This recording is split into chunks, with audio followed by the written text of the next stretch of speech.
Bismillahirrahmanirrahim. Elhamdülillahi Rabbil alemin. Vel âkibetü lil muttaqin. Esselatu vesselamu ala Resulihi Muhammedin ve ala alihi ve ashabihi ecma'in. Amma ba'du. Esselamu aleyküm ve rahmetullahi ve berekatuhu. Muhterem, aziz, ehli iman, ehli İslam, birodarlar.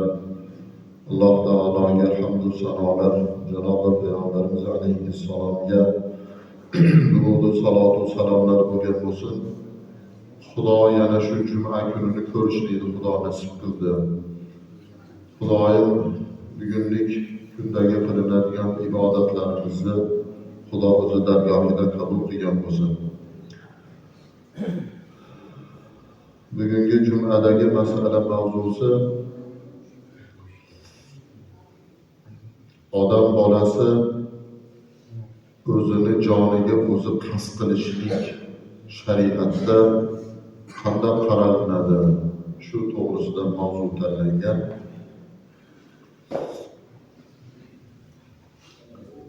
Alloh taolo insoniyat olamini yaratib, insonlarda hamma maxluqdan aziz qildi, ulug' qildi. Insonni ulug'lab, bu yashash turmushida ham Alloh taolo pokiza rizqlarni rizq qilib berdi. Chiroyli uy-joylarda yashashlikni Alloh taolo ilmini o'rgatib, insonlar shunaqangi holatlarda hayot qilishligini Alloh taolo ko'rsatib,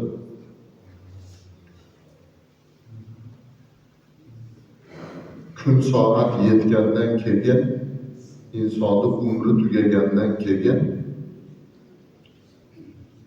o'tgan marhumni ham, o'likni ham siylab, hurmat qilib, yuvib, tarab, chiroyli qilib oxiratga kuzatishlik, qiyomat kuni bo'lgandan keyin ham, qayta tirilingandan keyin qaysi inson bu yashash turmushida Xudoning rozichiligini topib, haqiqiy bandaligini isbotlab hayot kechirgan bo'lsa, bunaqangi bandalarga behishti, ya'ni jannatni Alloh taolo va'da qilib, jannatda ham rohatlanib hayot kechirishni Alloh taolo buyurgan. Faqat inson o'shunga loyiq bo'lib, o'shunga yarasha hayoti mobaynida amal qilib borishi kerak. Peygamberimiz Aleyhisselam'ın hadisleri "Men kana ahiru kalamuhu la ilahe illallah faqad dahalal cennet" deganlar. Kimni oxirgi so'zi, oxirgi gapi la ilaha illalloh bilan joni chiqadigan bo'lsa, o'sha ummatim jannatga kirmasdan qolmaydi degan. Ya'ni albatta jannatga kiradi u banda. Agar bandalik bilan biror bir xato, kamchilik, gunoh qilgan bo'lsa, uni jazosini oladi. Lekin iymoni bilan o'lganligi uchun deyishga jannatga kiradi degan. Payg'ambarimiz alayhissalom o'sha merojga chiqib, jannat, do'zaxlarni sayr qilib, ko'zi bilan ko'rib tushganda ahli do'zaxlarni do'zaxda azoblanayotganlarini ko'rgan. Butun vujudi, a'zolari kuyib, o'tda azob yonib shunaqangi holatda, qalbi, yuragiga o't ta'sir qilmayotganligini ko'rgan. Shunda so'ragan, bu nima hamma yo'g'i kuyyapti-yu, yuragi kuymayapti deganlarida,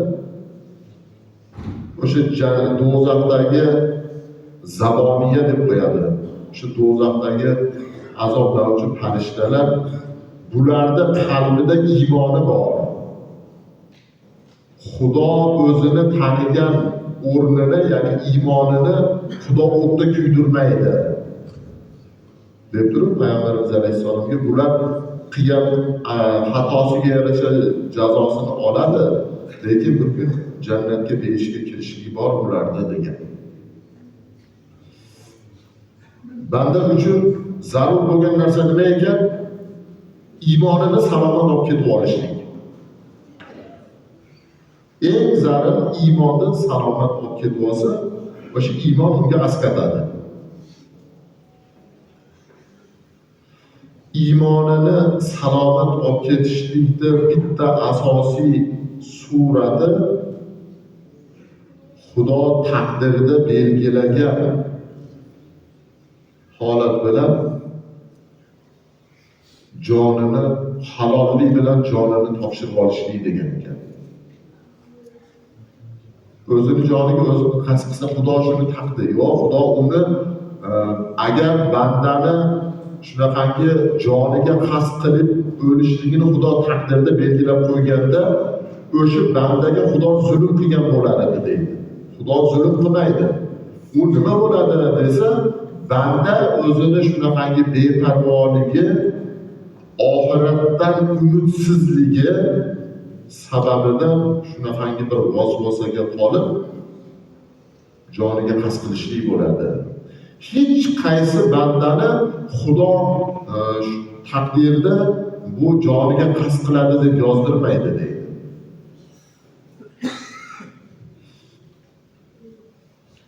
Shaytonni qopqoniga tushadi banda. Shaytonni qopqoniga tushib olgandan keyin haligi qopqonga tushgan odam hech narsa qilolmaydi. Haligi qopqonga tushgan maxluq nima narsa bo'ladigan bo'lsa, qo'lida hech narsaga oxiri taslim bo'ladi-ku. Banda ham shaytonni qopqoniga tushib qolgan bo'lsa, shu holatga to'g'ri kelib qoladi deydi. Vasvasa hayotdagi borliq narsa uni ko'ziga qorong'u ko'rinib, faqat u o'limni tanlab qoladi. Va misoli o'lmasa hamma narsadan qutulaydiganga o'xshab ko'rinib qoladi.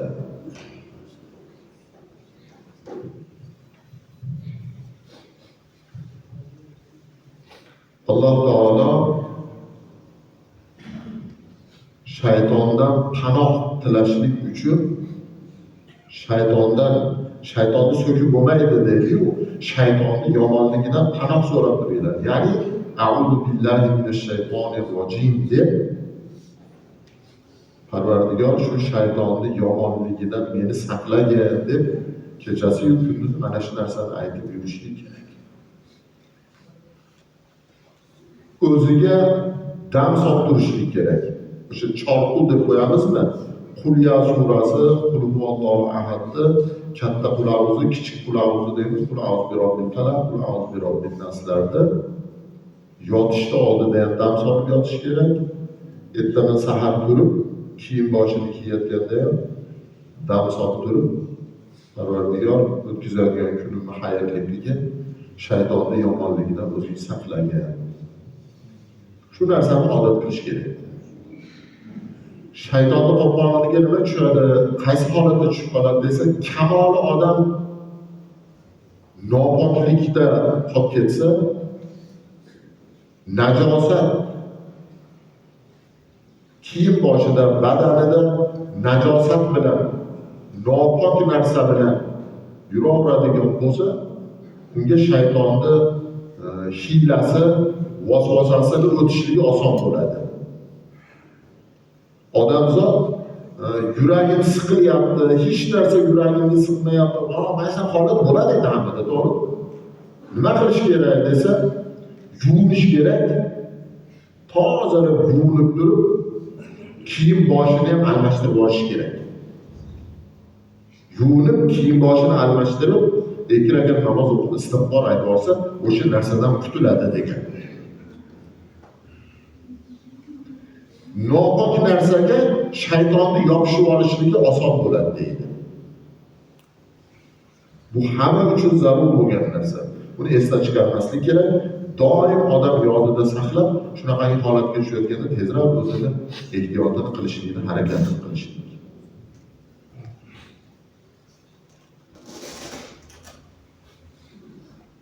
Vasvasani kelib chiqishligining sababidan yana bittasi yuvinadigan yerga bavul qilib siyishlikdan kelib chiqadi deydi. Bu ayb narsa emas. Masalan, uyda ham bola chaqaga hozir hammani uyda anaqangi hammom dushovoy bo'lib ketdi-yu. Ana shuni tushuntirib qo'yish kerak. Oldin hojatga chiqib kelib olib turib, keyin dushda unaqa siyib net bo'lmaydi, yuvish kerak.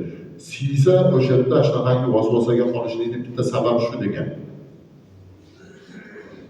Bo'lmasa, haligi eshikka chiqishga erkadigan bo'lsa, o'sha yerga o'sha hojat chiqaradigan alohida joy qilib qo'yish kerak. Musulmon odamni haligi madaniyati, yashash urinishida zarurat bo'layotgan narsani eng birinchi o'rinda qo'yishlik kerak bo'lsa, mana shu narsalarni yo'lga solish kerak. Ikkinchi odamni vasvasaga qolib ketishligining ikkinchi sababi yalang'och hojatxonaga kirishlik degan. Yalang'och hojatga kiradigan bo'lsa, odam shunaqa vasvasaga qoladi. Buni ham bilish kerak. Bu narsada bekorga burungilar aytmaganda, yalang'och hojatga kirma, yomon bo'ladi degan, shunaqa vasvasaga qolib ketasan degan ma'noda aytilgan. Haligi vasvasaga qolib ketasan desa qo'rqadi deb turib nima qilmaydi, lekin o'zi aslida savobli ishni birovga o'rgatishlik uchun ketidagi bari yaxshiliklarni aytib berish kerak ekanki, odam o'sha yaxshiligini bilib turib, o'sha savobli ishni qilishga harakat qilar ekan. Gunoh bu deb qo'ymasdan, uni ketida oqibatida nima u insonga bir zarar kelishligini ham aytmasa, u gunohdan o'zini ehtiyotini qilmas ekan. Odamning tabiati shu ekanda. Yalang'och hojatga kirishligi demak inson shunaqangi bir vasvasaga qolishligiga sabab bo'ladi. Bu kitoblarda ko'rsatilgan bu narsa. Shuning uchun mana shu narsalardan ehtiyot bo'lishlik kerak. Xo'p, endi bu gapni nimaga aytib o'tdik? Vasvasaga qolib odam o'zini joniga o'zi xas qiladigan bo'lsa, iymonidan ajraydi deyilgan. O'tganda ham aytib o'tganmiz, halol hayvonni go'shtni yeyishlikka buyurilgan hayvonlar bormi? O'shalarda halollanishligi nima bilan bo'ladi desa, ularni bo'g'izlab so'yib qonini oqizishlik bilan halol bo'lsa, insonda halol o'lim topishligi, bunaqangi joniga qasd qilmasdan o'limni topishligi ana shu halol o'lim. Boshqa birov tomonidan o'ldiriladigan bo'lsa, unda shahid bo'ladi. Masalan, kimdir tiriga bo'ladi, kimdir boshqa bir holat bilan yo bir tasodifiy bir harakat bilan o'lim topadigan bo'lsa, balki o'sha shahidlik maqomini topadi. Lekin inson, har bir inson o'zini joniga o'zi qasd qilishligi, u iymonini boy berib qo'yishligi. Xullas kalom, inson bu narsani xayoliga ham keltirmaslik kerak. Joniga qasd qilib, bu dunyo tashvishlaridan, yomonliklaridan qutulib olaman deb o'ylamaslik kerak. Endi mana bu yerda o'limdan keyingi holat, o'lim o'zi qanchalik qiyinligini aytadilar. Abu Bakr Siddiq roziyallohu ta'ala anhu, Hazrat Abu Bakr Siddiq roziyallohu anhu Payg'ambarimiz sollallohu alayhi vasallamdan rivoyat qilib aytgan ekanlar. Payg'ambarimiz alayhissalom aytdilarki, odatdagidek salovat aytishlikni fazilatlaridan bitta hadisni keltirib o'tadilar. Salavatni ko'p aytinglar. Salavat aytishlik suv o'tni qanday o'chirganda singari, salavat aytishlik odamni gunohini shunday o'chirib yuboradi deganlar. Salavat aytishlikni odat qildimi, qancha ko'p salavat aytadigan bo'lsa, shuncha Xudoning rahmati yog'iladi. Xudoning rahmati yog'ilgandan keyin bandaning gunohi kechirilib boriladi. Bu gapni Payg'ambarimiz alayhisalom aytadilar. Demak, odatda bu salavat aytishlikni bir vazifa qilib, odat qilib kunda bir sanoda qilib olib turib salovatlarni aytib yurishligi ham insonni ham gunohidan poklanishligi ham boyagi aytib o'tganda shunaqangi bir yomon illat vasvasaga o'xshagan narsalardan eminda saqlanib olishlikka sabab bo'ladigan holatga keltirib chiqaradi ekan. Yana Hazrati Payg'ambarimiz sollallohu alayhi vasallam aytdilarki,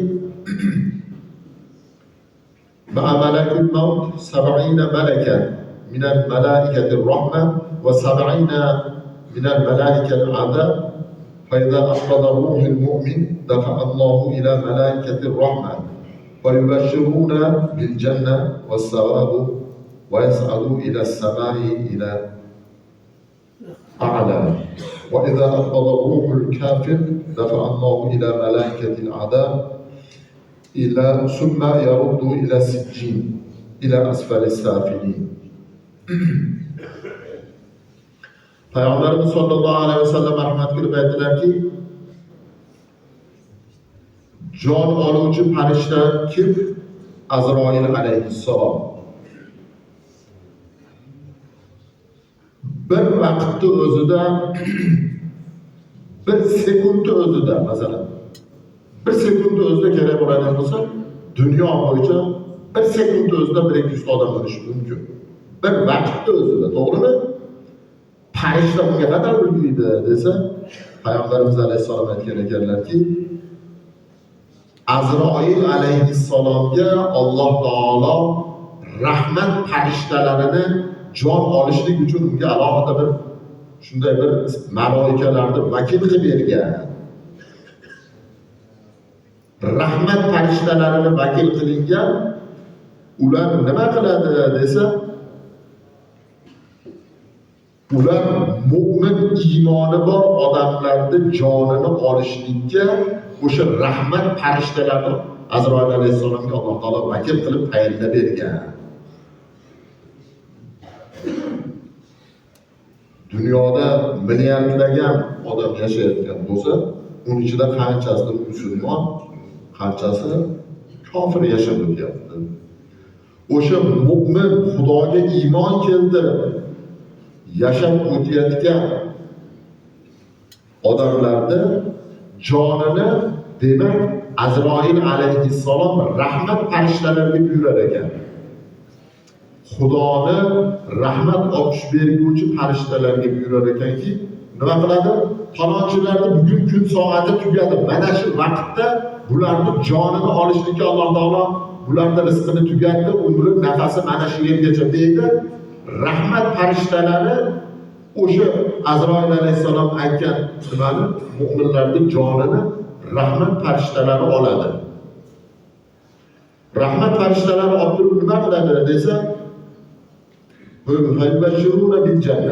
ularga jannatni bashoratini beradi.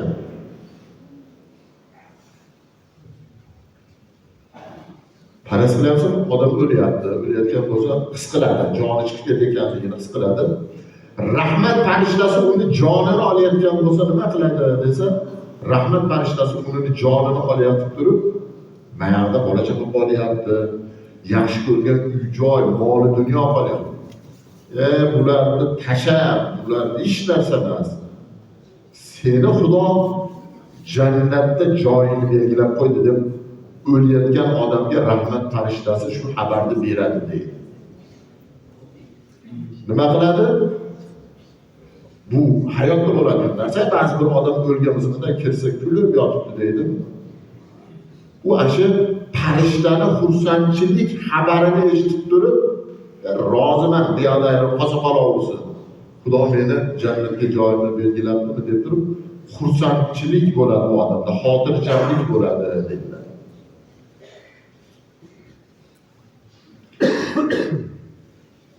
Uni qilgan yaxshiliklarini ko'rsatadi.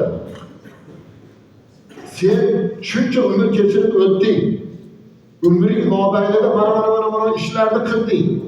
Alloh qabul qildi qilgan ishlaringni, evaziga jannatda tayyorlab qo'ydi deb turib, uni ruhini deydi. Shu Xudoning huzurida ruhlar olami bo'ladi. Ruh alohida, jasad alohida hisoblanadi. ikki jasad olami alohida, ruhlar olami alohida olam hisoblanadigan bo'lsa, Odam alayhissalomdan beri odamlar o'lib kelyapti. Ularda ruhi jon qayerda qolyapti? O'sha ruhlar olamiga to'planyapti. O'tgan insonni mu'min odamga jannatning xabarini berib, ruhini ruhlar olamiga olib boradi. U ruhlar olami kimlar desa, ular oxiratini topgan, xotirjam bo'lgan, ahli jannatlar bo'lgan odamlarni ruhlariga olib borib turib, haligi ruhlarga qo'shib qo'yadi deydi. Uni kim qiladi? O'sha Azroil alayhissalom belgilagan rahmat farishtalari mana shu amalni qiladi deydi.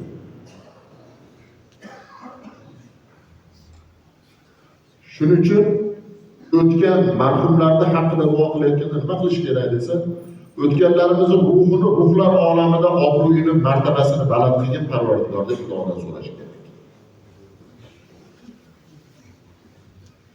Ilohim hammamizni mu'minlar toifasidan qilib yaratdi.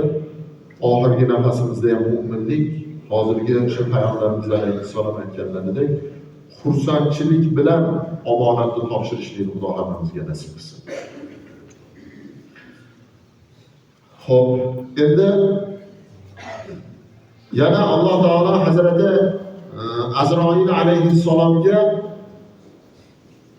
azob farishtalarini ham vakil qilib bergan. Rahmat farishtalari faqat yaxshilikqa ishlaydi. Azob farishtalari nima? Azob farishtalari ahli do'zaxlarni do'zaxda azoblaydi.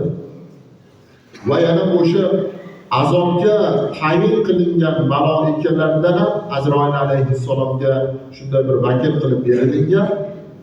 Ular kimlarni jonini oladi desa,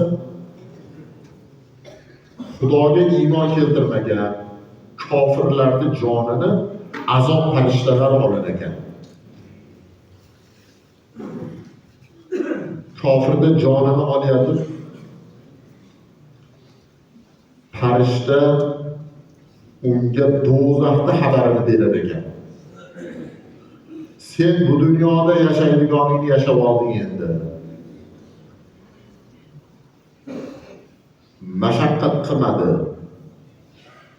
Mu'minning mashaqqati nima qiladi? Mu'minning mashaqqati Xudo farz qilgan ro'zani issiqni issiq, sovuqni sovuq demasdan ro'za tutadi. Qiyinchilik bu. To'g'rimi? Mu'min odamning vazifasi nima qiladi desa, issiqni issiq, sovuqni sovuq demasdan tahoratlarini qilib, namozlarni o'qiydi, kechalarida bedorlik qilib ibodatlarni qiladi. Kofirda u ish yo'q, unaqa amal qilmagan. Evaziga aytar ekanki, sen bu dunyoda qanday yashasang yashab o'tding endi. Endi sen uchun alamli azob bor deb turib, azobni ko'rsatib, ruhini sijjin deb qo'yadi. Shunaqangi bir shu la'natlangan, azobga giriftor bo'lgan ruhlar olamiga qo'shib qo'yar ekan. Qiyomat qachon bo'lishligini Xudo biladi. Endi qarab turing. Mu'min bo'lib, iymoni bilan hayot kechirib, mu'minlik holatida jonini topshirsa, Xudo uni martabasini oliy qilib, jonini olayotib, jannatning bashoratini berib, ruhini yana ruhlar olamida, mu'minlarda ruhlar olamiga qo'shsa, haligi mu'minlarda ruh olamida ham, ruhi ham xursand bo'lib yashar ekan, to o'sha qiyomat qoyim bo'lgungacha. Kofirda ahvolini qarang. Xudoga iymon keltirmasdan beiymon o'tib ketgan odam ahvolini qarang. Jon olayotganda alamli azob, qabrda azob, yana ruhi o'sha ruhlar malomatlangan azobga giriftor bo'lganlarni orasiga ham qo'shib qo'yadi. Bu degani jasad mayada alohida azobda, ruh yana ruhlar olamida ham yaxshi odamlar bilan emas, nadafchasiga aytganda. O'sha azoblanayotgan ruhlarning ichida yana battar bir ahvolda azoblanadi deydi. Bu holatni o'tganlarimiz his qilyapti hozir. Qabristonga kelib turishlik ham hikmat. Masalan, qabristonga kelib, qarab, qancha yuzlagan sabrlar turgan bo'lsa, odam ko'rib fikr qilish kerak. O'shada shuncha odam yotibdi. Ularning ichidan qanchasi maza qilib, ruhlar olamida ham maza qilib yuribdi. Qanchalari azoblanayotgandir deb turib, Payg'ambarimiz alayhissalom mana shu zurul qubur tuzakkirukum oxirat deb qabrlarni ziyorat qilinglar, sizlarga oxiratni eslatadigan mashna qilib eslash kerak.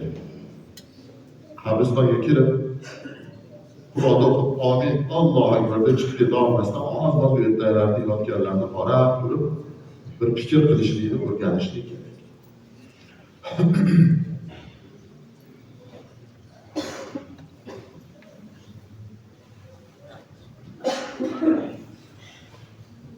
Peygamberimiz sallallahu aleyhi ve sellem aytgan ekanlar.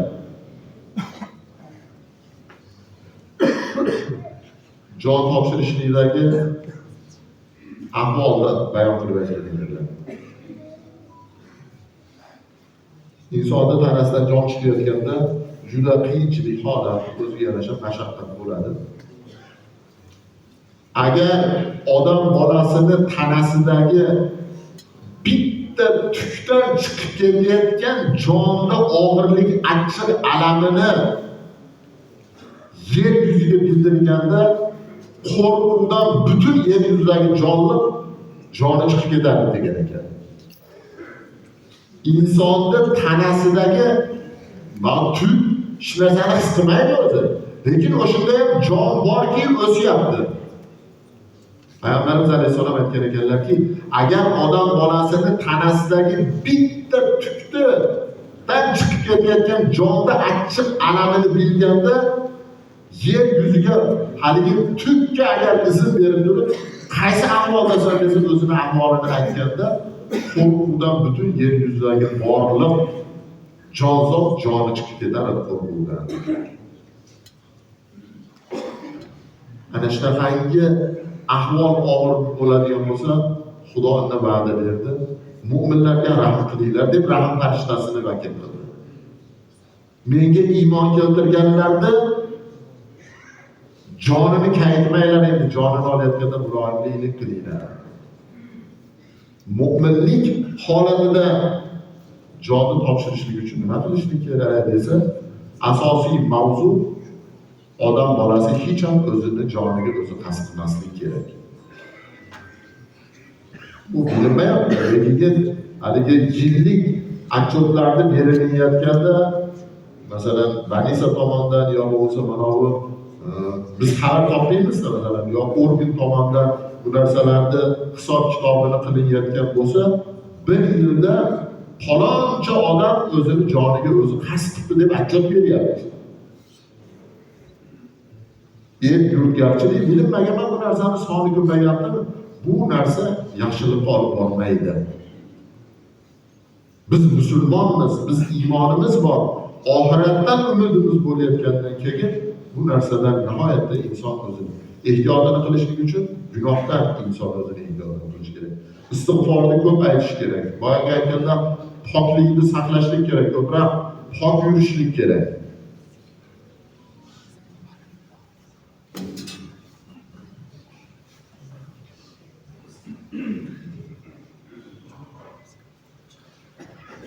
Yo'l yurib qolamizda, masalan, O'sh yo'lida yurilayotgan bo'lsa,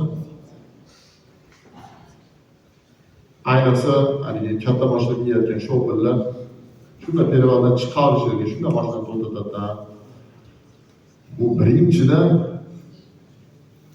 narsasiga aytganda kultura, madaniyatga to'g'ri kelmaydi. Mashinani orqasiga o'tib bemalol bavul qilib siyoradi, tikka turib oladi. Faraz qiling, to'xtab turib, faraz qil, men seni o'rningda bo'lsam, sen uydagi bola chaqang bilan mashinada kelyapsan, seni mana shu ahvolingni ko'rsa, o'zingni qanday his qilasan degin kelib ketadi-da.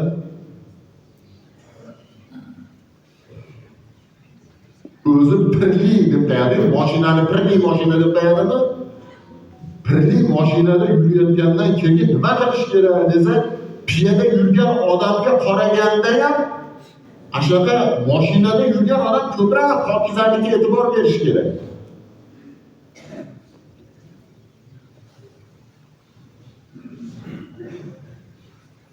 kechagi o'shdan bir ish bilan o'shga chiqib kelyapsam, devorda bo'lgan holim yo'l talashishganda, shunda yo'l talashib Afrikaga chiqqan arzon mashinalar emas.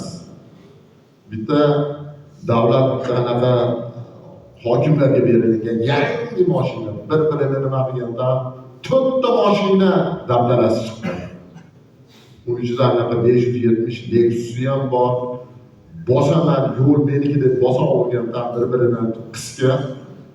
Birini urganda eplagini olib, orqadan kelayotganlar urilib 4 ta mashina rasvo olgan. Hammasi shu olib qarab turibdi, nima qiladi bu?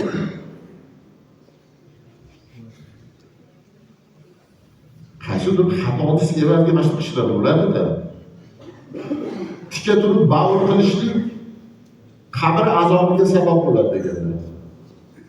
Kiyim boshga, badanga siydik tegsa, Payg'ambarimiz alayhissalom aytganlar, shu ba'vuriga beparvo bo'lgan, badaniga siydik chachirab yuravergan shu sababdan qabrda azoblanyapti deb Payg'ambarimiz alayhissalom shu narsani ta'kidlab o'tgan. Hech ham hargiz deganlar, hech ham tika turib ba'vur qilmaylar. U erkak kishi bo'ladimi, ayol kishi bo'ladimi, hech ham tika turib ba'vur qilmasin, siymasin. U chachiroq bo'lsa, kiyim boshi benamoz bo'lsa, boyagi aytgan shaytonni qopqoniga tushadi, vasvas bo'ladi. Mana shu holat bilan oxirida ozorlasin, beiymon ketib qolishni hech gap bo'lmay qoladi.